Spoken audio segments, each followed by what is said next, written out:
Okay, so the first episode of the first half of the first season of Total Divas dealt with WrestleMania. This episode dealt predominantly with SummerSlam. But before they get to SummerSlam, they discuss a match that Natalya had,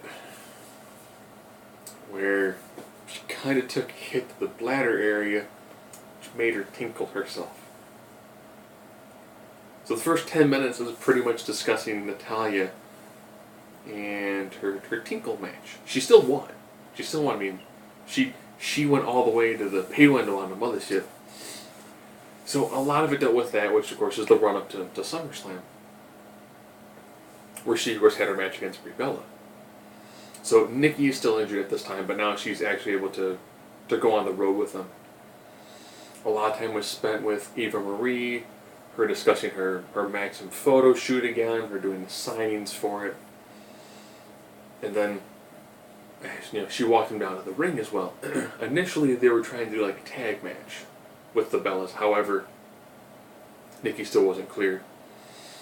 Now, at the SummerSlam Access event, which ironically they didn't touch at all, which I thought they would have. I thought that would have been an interesting segment to have gone through. Would have actually been Ava Marie's first match with her weird, like, space Amazon sort of outfit thing. And how she got horrendously showed up by Maria Menounos, the girl from, Access Hollywood. But they ended up not going with that, which I thought would have been a fantastic story. I think that would have been a great way to have shown a small level of humility that she actually went through during that time in a relatively untelevised match. It also makes sense, too, that they wouldn't want to actually show a match where one of your main stars of your TV show comes off about as well as I would in a wrestling ring, having not been inside one in well over a decade. They didn't go with that. Instead, they're constantly pushing this whole thing that Ava and Nikki don't get along, predominantly because Nikki is currently injured. And Ava, of course, wants to take her spot, potentially pair up with Brie. Okay. Brie, again, infinite voice of wisdom. Just let it go. We've been here 7 years. With a big portion of it being a hiatus, but still, 7 years with the company.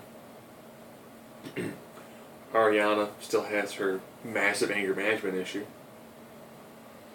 Which is great, seeing the car in front of the car you're driving behind. Drive like a granny, and then you just blare on the horn, the car stops, and you run right up to the car and start cussing the person out. Girl, you got some anger management issues. No, man, dude! They call me dude! I'm running this car, dude! It reminded me like if Joel Gertner were to be on PG Raw. And of course, the main thing of it was John Cena versus Daniel Bryan for the main event of SummerSlam. Kylie glossing over the fact that once that match was done, Triple H attacked him and then Orton showed up and cashed in. So watching those two watch the match was actually pretty entertaining. And that was also when John got the phone call he's going to be out for 6 months. Things going to be scoped, it's going to be not that bad, it'll be a couple of weeks as opposed to a 6-month hiatus. Which we know now, since he came back and became a champion for the other show, that it wasn't as severe as it probably initially seemed to be. So, yeah, it kind of, it was kind of slowed down towards the end of the first half of the first season. But I think coming back with SummerSlam was probably a smart move. However, now we're going to get to hear lots of Nikki talking about being at home with John. I'm looking forward to seeing her overall reaction to having to sign the cohabitation agreement.